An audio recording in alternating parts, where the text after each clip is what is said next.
The entire tech industry is getting the equivalent of a Brazilian wax, trying to remove every bit of cable out of your build in order to make it a little bit more sexy, I want to say.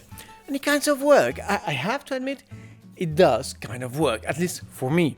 So today I wanted to start this right with the TUF Z790 Gaming Wi-Fi BTF from ASUS, a board here to make you look like you know what you are doing. And fun fact for you, BTF stands for Back to the Future, which makes sense if you are the guy who came up with that name.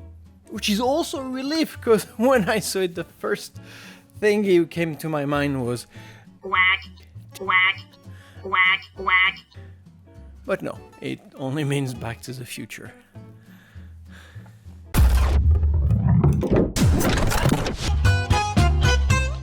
Call it BTF from ASUS or Project Zero from MSI. The goal here is to revolutionize our build aesthetics and make it even more silky smooth and clean and neat. The motherboard's connectors are sent back to the back of your build, where the real action takes place, usually. Should anyways, that's the French in me talking, and that is probably the biggest board design evolution since, well, I don't want to be dramatic, because I'm not dramatic, since the 90s, at least, where the dinosaurs were still roaming on the face of the earth. So, starting with the obvious. Apart from its new cabling setup, the Z790 TUF BTF remains very similar to the Z790 TUF we reviewed a few months ago. We're dealing with the very same 6 PCB layer logic board, which is the minimum to adequately handle PCIe 4 and 5 signal bleedings, as well as offering an acceptable component heat diffusion. In short, a solid foundation for a stable and long-lasting product. Now, obviously, and for once, the back of our PCB is where the focus is. All of our usual connectors are on the back PCB and spread all around the board edges. I do need to underline what a pleasure it was to assemble the motherboard to the chassis. About every single wire is thrown behind, and the actual connecting work from the board to its various components was greatly simplified and to be frank, pure tech orgasm.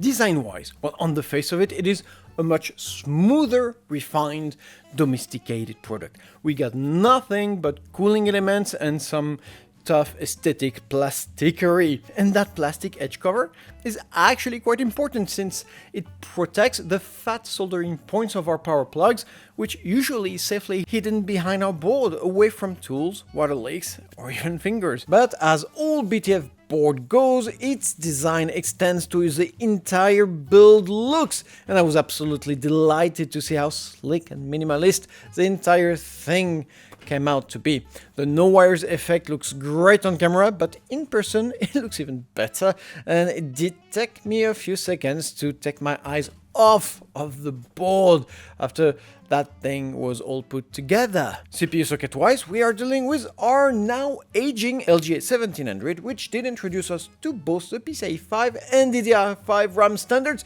so let's not be mean, let's bid it farewell, LGA 1700. We loved you. Most importantly, VRM wise, well, we're looking at about 1000 amps worth of juice, 960 of which are CPU centric, organized in an 8+1 parallel phase configuration, the exact same power setup we had seen on its more classic twin, and fully adequate to handle the most demanding compatible i9 processor, but not exactly an overclocker monster either. It is still noticeably less than its natural competition, namely the Gigabytes Elite, or more noticeably the MSI's Tomahawk. Cooling wise, well, the TUF is very well equipped. We have two massive independent VRM blocks. They both show a 3-level cooling stages, and the main VRM shows off a wide central wall to store excess heat and a large extended roof for a larger dissipation area. Additionally, and as usual, they also feature a double contact design, meaning that they both provide a thermal padded direct contact to power stages and chokes alike, all of which are TUF graded, meaning they're more resistant. They call it military graded. which yeah, sure. But in fact, for not much more cost than the Prime, you get much more durable chokes and you know, I want to say capacitors altogether in terms of resistance and lifespan. Now, with a stock clock i9 CPU and with an hour-long synthetic stress test, heat results are fine and show an acceptable temperature control, keeping the Celsius bar around 60 degrees Celsius at all time, which is what you want to see for a motherboard of that price and of that caliber. Now, overall, the VRM retains its B- grade, and yeah, I would see it couple at least with either an i5 or an i7, nothing less. Now, memory-wise, our TUF supports up to a now standard 192GB worth of DDR5 RAM, clockable up to a very fast 7200 MHz, which is as fast as you can get right now out of a DDR5 module control. So cool to say module control. I could have just said RAM, but I decided to say module control. Just keep in mind that to get to those kind of clocks, you probably will be able to do so with a single stick. The more sticks you add to your RAM module controls, the lower the possible clock can be. With a fully populated dual channel, I don't see anything above 6.5, you know, 6.6 gigahertz. You want to go 7 and up, go with a single stick. That's my point. Now, staying in the memory, our board is equipped with an all PCIe 4.0 enabled M.2 solid-state drive solution, meaning that they can all swap data up to a very fast 64 gigabit per second individually. And unlike its Z790 twin, all of the sticks here received a thermal plate of some sort, which is a noticeable improvement, and I am glad to find it here. Special note on the thickness of this plate, which also increased a little compared to the standard Z790 TUF Gaming board I had a few months ago. There are some serious bandwidth limitations here though. If you do use anything beyond 2 M.2 solid-state drives, you will divide your fastest PCIe export available bandwidths by 2, but I would not lose any sleep on this last limitation, because even if you were to couple this board with an RTX 4090, you know, 8 lanes at PCIe 5.0 is still more than enough to handle it. So you won't have any bottleneck issues.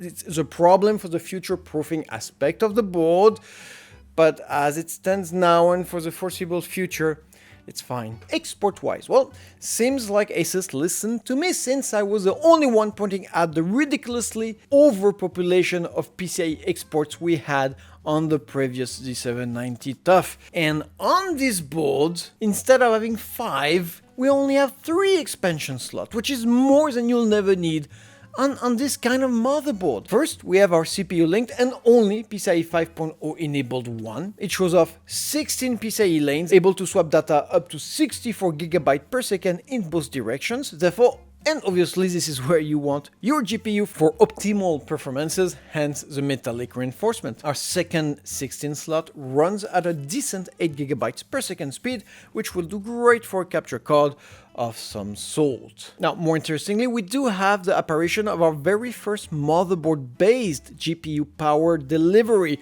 warmly hugged by a very clever and simple GPU extraction bar. I absolutely love it. It is fed by either 3 classical PCIe plugs or by the brand new PWHR12 plug, all of which are neatly hidden on the back of our board. Now, this is cool, but there is a big sizable but here. You better be really serious about your cable-less setup, because the BTF graphic cards, they're only compatible with BTF motherboards. You cannot transfer them on your classic motherboard, which, by the way, remain 99.9999% of available motherboards out there, meaning that the resale value of it will be severely affected. That is a very large pill for me to swallow in order to get to a cable-free build. Chipset-wise, well, our board is powered by Intel Z790 chipset, which still runs at a low 7-watt heat signature, allowing it to keep cool even with a somewhat reduced heat shield. Other than that, we are dealing with a very similar bandwidth menu than seen all along this year, and which really benefited our back I/O. Talking of which, let me start with a reassuring presence of an integrated back plate, a must at this price range. And starting from the left, we have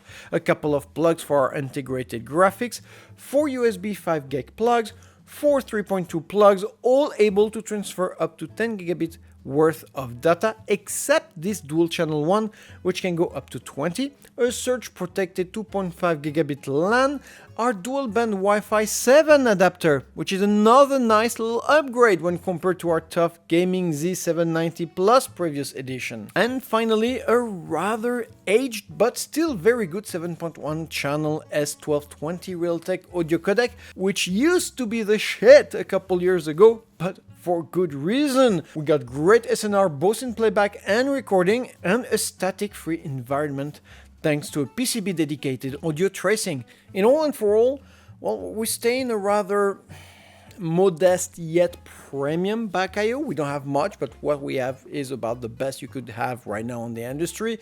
I appreciate the Wi-Fi upgrade, really cool. Where I'm not so happy is we still are missing a CPU-less BIOS update, something we can find on all of its natural competition at this price range. So yeah, still not really happy about that. Front panel connector-wise, nothing groundbreaking, but some premium nevertheless. We have our two usual legacy USB second generation, a third generation USB plug, a 10 gigabit Type-C front panel plug, and yes, a Thunderbolt 4 card connector for an easy and premium upgrade. Very happy to see that ASUS decided to keep that one on the BTF. Cooling wise, well, we still have our 7 PWM 12 watt fan connectors, one of which can be used for an all-in-one water cooling solution in par for a single GPU build, and for the rest it is more than enough for a solid air cooling build, but not quite enough for a custom water cooling solution, which again is not the goal of a more clean build or a sub $300 motherboard anyways. And finally, troubleshooting wise, the TUF Gaming Z790-BTF has no clear CMOS button, no flashback button, nothing which could quickly and securely get you out of trouble or even help you with a CPU-less BIOS upgrade. The only thing we got here is our loyal Easy Debugger, which will kind of hint you in a vague direction where the problem might hide in, but that's about it. What do you want me to say? It was clearly insufficient with the TUF Z790 Gaming. It is clearly insufficient with the TUF Gaming Z790-BTF. Now, in conclusion, the TUF Gaming Z790-BTF will cost you about $300 before taxes, which is about a $75 premium when compared to its more classic Z790 gaming TUF board. Price-wise, the upgrades and the better design can explain the extra cost. I have no problem with that. And I'll go as far as saying that despite having the same foundation than its classical TUF Gaming Z790 Plus, it is a more premium product in terms of finishing and even maybe a more robust one. And my main point here is that it's not just a standalone product. You need the case, you need the compatible BTF GPU for all to work and to have the beautiful cable-less end result.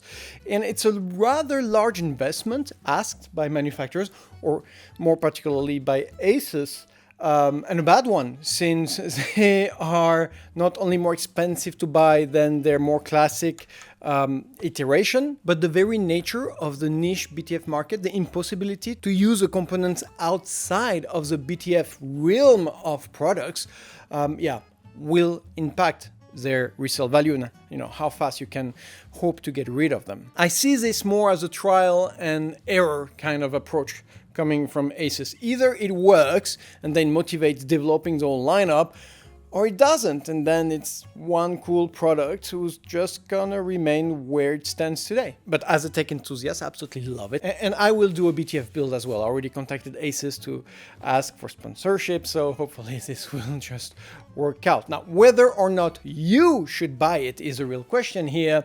And if you look at the street value of the components, there's probably no worse investment you can do today. But if you want to have the privilege to toy around what is probably the sexiest idea today in the tech world, well, there is simply nowhere else your money needs and begs to be.